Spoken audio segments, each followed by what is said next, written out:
Welcome fans to the NEC Overtime Pod, and thank you for joining us and recognizing our student athletes as we transition back onto campus ahead of the 2023-2024 academic year. My name is Adrian Barajas, and I'm a communications assistant at the NEC.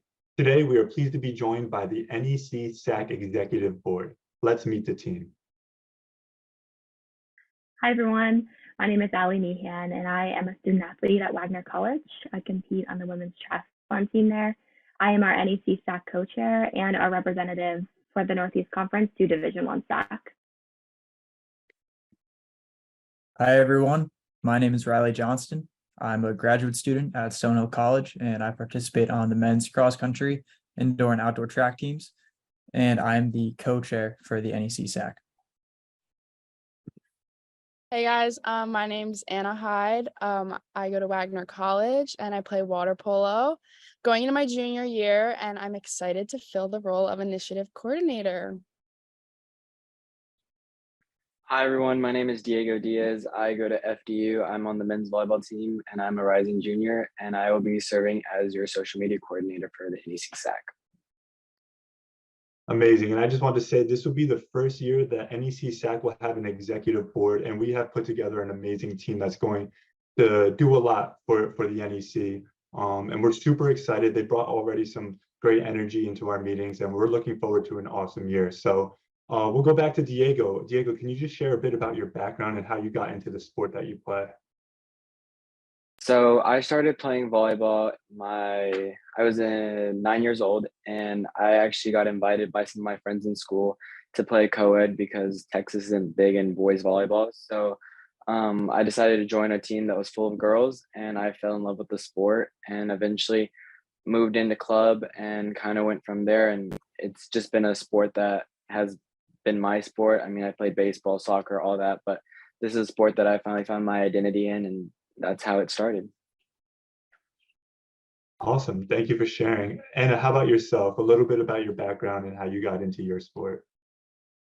Yeah, so in high school, my freshman year, I actually played, I've been swimming my whole life, which is like the greater background. And then my freshman year of high school, I played in the fall field hockey, and I didn't really like it. And transitioning into swimming in the winter, all my friends like convinced me. They were like, Anna, you're a sophomore, you have to play water polo, it's gonna be so fun. And I was like, okay, whatever. And like literally from the first day I fell in love with it. And I've only been playing for now 4 going on 5 years, so but yeah, I love it.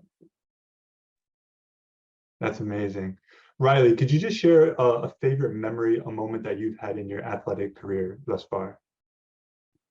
Sure, there's so many to pick from. I've been running for quite some time now, but I think one that stands out to me from college was probably competing in my first collegiate national championship. We were out in Sacramento when we were still in Division II, and we competed for the Division II cross-country national championships. And just going on that trip with the guys on the team, running with them, making memories on the other side of the country. It was just really incredible. So that would probably stand out for my collegiate career. Thank you for sharing. Ali, how about yourself? A favorite memory, a moment in your athletic career thus far? Yeah, I would say my first NCAA triathlon competition. So right now, triathlon for women is an emerging NCAA sport. So just to be able to go to my first NCAA competition and see what it looks like on the NCAA level, super cool. It's been really cool to see the sport grow and hopefully become an official NCAA sport soon. And Ali, I just want to ask, who has been the biggest influence, the biggest role model in your life, both in and outside of the sport that you play? Probably have to go with my mom. I'm very close to my parents, and they have just really encouraged me to become involved in everything that I can be. So I feel like during my time in college and competing and everything, they encouraged me to just take advantage of everything that I can. So just seeing my mom do that really encouraged me to do that the college level. Awesome. Diego, how about you? Your biggest influence, role model in your life, both in or outside of sports? So my biggest role model has been my mom. She does pretty much everything. She's definitely a volleyball mom.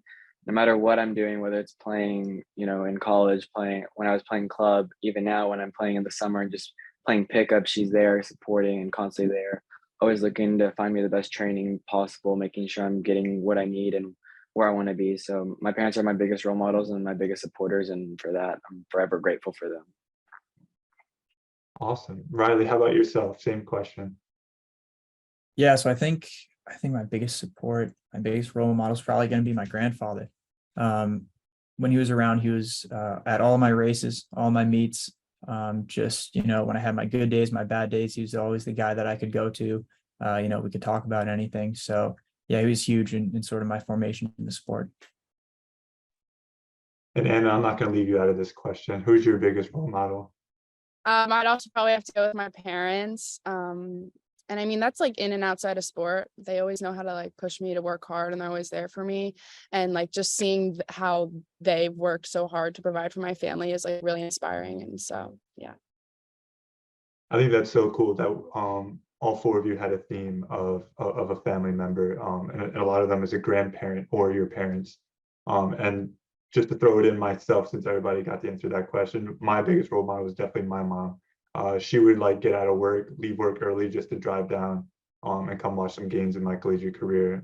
So that, shout out to all of our parents and grandparents and our guardians that really make it work for us. So that was so cool that that you guys all mentioned that. Cool. All right, Anna, right back at you. If you weren't an athlete, what other hobbies or interests would you pursue? That's a hard one. I mean, I think if I wasn't an athlete in college, I'd probably join like Greek life of some like, or I'd do like a club or something. I don't know. I really like being involved and being around like-minded people like myself. So it's like I would want to join something where I can have like an immediate group of friends and like that sort of like family bond that you find in sports. Very cool. Allie, how about yourself? Yeah, I would have to say some sort of organization where you're giving back. I actually was involved in an organization like this my first year at college, basically just tutoring some children after school, like 2 or 3 days a week. And it was awesome to be able to like form these connections with these kids after school and just help them with their homework and build relationships. Although the sport kind of got in the way, and I feel like I wasn't able to commit to it for the full 4 years, but I would love to continue with an organization like that. Awesome. Diego, how about yourself? If you weren't an athlete, what other hobbies or interests would you pursue? So for me, I definitely would get involved with school life, looking like at like student government or something like that. I definitely like, especially in the SAAC setting, I think that's what our is considered as a student government for student athletes. But definitely would do that if I wasn't a student athlete, would just do it for the school and stuff like that and give back to the community as much as I could. Awesome. And Riley, how about you? Same question. So the first thing that popped in my mind was I'd be a spectator of the sport. Really, whether I'm running or if I'm injured and I, have to sit out a season, I love the sport, through and through. So I love being around it, being around runners, being around meets and whatnot. It's just a huge part of my life. But if I took a step away from the sport, I'd love to travel. Love to, go on road trips and whatnot, see the country, see the world. So I'd probably, be driving around the country somewhere. Awesome. That's pretty cool. Riley, what's the most challenging part of being a student athlete? What are some ways that you manage that? Yeah, so the most challenging part of being a student athlete, I think, would be probably having friend groups outside of your sport and then trying to have them sort of understand the situation that you're in sometimes. So, I got some friends that aren't athletes. And sometimes I won't be able to, spend time with them or commit to plans because I might have a meet or I might have a practice that pops up. So, just trying to explain to them the time schedule, sort of the organizational skills that you need as an athlete tend to be a little different than if you were just a typical student. So just sort of explaining that, the athletics piece of, being a student athlete can sort of be a little different to manage than they might think. Absolutely. That certainly is a challenge. Anna, how about yourself? Is there a challenge to being a student athlete that you have to manage and sift through? Yeah, and I mean, honestly, just like balancing sports and school, but also with like balancing it with my social and my personal life. I think it's hard to find time for yourself and for the people you love, when you're so focused on schools and sports, like it's hard to not give 100% into that. Whether that's like finding time to hang out with my friends or like call my mom and let her know what's going on in my life. And I mean, I think I'm still trying to find that balance. I haven't found it yet, and I'm going to my junior year, so I don't think I maybe ever will, but we're definitely trying. Awesome. Thank you for sharing. Diego, how about yourself? The most challenging part of being a student athlete and how you manage that? So honestly, for me, I think the biggest challenge I've seen is mental health. It's definitely a challenge being a student athlete. You know, you not only take on the stress of school life and everything like that, but you also have to take on the stresses of being an athlete and going to practice, making sure you're getting, you know, the right nutrition in, the right healthy lifestyle and stuff like that. And so, you know, finding that balance is really important. And I think for me, what helps me is just taking a day off and just breathing and just like clearing my mind of what I need to like get done. And, you know, even that means just driving 15 minutes to go to like one of my favorite coffee shops and just sit there and like rest and then go back to school and then go, you know, deal with all the stresses. And I think it's really important. And it's really important to put, you know, your mental health first above all things. So that's what I feel is most important and stuff like that. Absolutely. Awesome. Thank you for sharing. Okay, Ali, you've had some experience both in the chair, co-chair and with the NEC SAAC, and you know, you've been a student athlete for quite a while now. So I just want to ask, what's the most valuable lesson you've learned from being a student athlete? Yeah, I would say just to continue showing up. I think that oftentimes as student athletes, we're faced with so many challenges, whether it's in sport or with academics or socially or whatever. And just to continue showing up for yourself and for your teammates and for your peers, I've found super, super important. And how about yourself? What's the most valuable lesson you've learned from being a student athlete? I think the most valuable lesson that I've taken away from being a student athlete is just the leadership skills that I've gained from it and the time management, being able to work well with other people inside of your sport, and that translates so well to outside of your sport, and being able to balance everything like school and sports with the time management. So yeah. Awesome. And Diego, how about yourself? A valuable lesson that you've learned from being a student athlete? So I think the most valuable lesson I've learned is that everything has a time and a reason. And it's more the idea that, you know, things may not be going your way in that right time and you feel like things should be going a certain way, but you have to just be able to say, okay, if I breathe and I just let the things go, eventually it's going to come my way and it's going to come the way I want to see things. And so I think that's the biggest thing is, you know, you have to give yourself that time and you have to be able to persevere through those times and be patient and wait on things so that you can see the success that you want to see eventually come. Awesome. That was a great answer. Riley, you've kind of started an initiative, a campus tradition, right? Could you just share that, what the Backyard 5K is, something that you started on campus? Can you just go into depth a little bit with that? Yeah, absolutely. So the Backyard 5K was an initiative that I started in 2020, in March of 2020, which, if you remember, was sort of when COVID sort of started to hit its peak. You know, we were sent home, our meets were canceled, our season was over, and morale was pretty low across the board for students, athletes, I mean, anyone and everyone. So I saw two options sort of present themselves. And the first was either I could, you know, sit around and be upset that this was happening to everyone, or I could get up and do something about it. So I chose the latter. And that's sort of how the Backyard 5K was created. That's the original idea where that came from. And yeah, I decided to just run a 5K in my backyard. You know, we couldn't leave our houses. So I thought, why not run a 5K in my backyard, just go back and forth. I did a lot of laps, but you know, I started like an Instagram page. I reached out to friends and family to try to get their support as well. And, you know, in the first year, we were able to raise about $2,500 for Feeding America, which was absolutely amazing. So the next year I decided, let's try it again and see if we can grow it even more. And that's exactly what we did. So the next year we had people, you know, across the country volunteering and running in their own backyards. They'd send us pictures and videos of them participating, and we'd put that up on our Instagram, and just to show the community that we were starting to build really in year two. And then last year we were able to host the Backyard 5K in person for the first time, which was just unbelievable. We were able to host it on my campus at Stonehill, and we got over 100 people in person, including volunteers, runners, walkers. We had a ton of people come out. A lot of them were student athletes, which was just great to see. Just the support from, the student athlete community from really every team. We had representatives from nearly every team on campus, which was just unbelievable. I was really at a loss for words, and we raised money for Team Impact last year. So we raised nearly $5,000 for them. And some of that money went towards funding a Team Impact sort of Hall of Fame.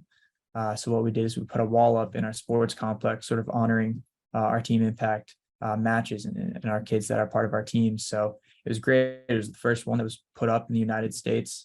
So, we're super happy to hopefully set that trend for other schools. And Team Impact actually just had their summit not too long ago. So they had this big conference, and I guess there was some talk about the wall, and other schools are, becoming inspired, and, they want to start putting up their own walls as well, which again is just, it kind of puts you at a loss for words when you think about where the backyard 5K started, which was literally just in a backyard. It was just me and a couple of my buddies running laps and laps. And to see where it's come to today is just incredible. So. Right. That's honestly just so cool, so inspiring. Right. And I think that all of you guys, as leaders, you guys can see that, like, when you have a vision and you just take it step by step and tackle those small goals and small goals, you can see the beautiful, like, for lack of a better term, that you have the seed and the beautiful flower that it grows into, and it spreads, right? And from a flower it turns into a garden, and you see the impact that it's doing, that it's making across not just your school and your community, but just college athletics. So that's just so cool. This is something that too I'm excited to just be following and see how other schools are jumping on the idea of having a backyard 5K. I think that's such a cool idea. But yeah, that's awesome that you and your campus have started that that tradition for their student athletes. Cool. All right, let's end this with my favorite one. And we'll start with Diego. Diego, can you share a fun or quirky fact about yourself that people might not know? So before volleyball, I was a baseball player, and a lot of people didn't know, but I was actually a switch hitter. And the only reason I quit baseball was for the fact is the coach would always go make me bat left because nobody could pitch a left-handed batter. So I would get hit all the time with the ball. So that's kind of just a fun, quirky story about my baseball journey. That is awesome. And impressive to be a switch hitter. Nice. Anna, how about yourself? Fun, quirky fact about yourself that people might not know. A fun fact, it's always where I go to. I was adopted at a very young age from Russia. So yeah. Wow. Awesome. Thank you for sharing. Allie, what is a fun, quirky fact about yourself that people might not know? Yeah, I would say it was a fun fact because as a student athlete, it's very hard to study abroad, but I had the opportunity to study abroad in London for 6 months. It was a very cool experience. Yeah, it was great. Awesome. And Riley, how about yourself? Fun or quirky fact that people might not know about you? So a fun fact about me is I'm a twin. I have a twin sister, and another fun part of the fun fact is that she's also a runner. We sort of started our running careers together when we were young, and we've been running together for years. She actually ran at Stonehill for a couple of years. So, yeah. Thank you, NEC fans, for tuning into the NEC Overtime Pod and meeting our SAAC Executive Board. We are so excited about having our first ever e-board and can't wait to see the hard work, impact, and results that these student athletes are going to bring to our conference and schools. We'll see you next time.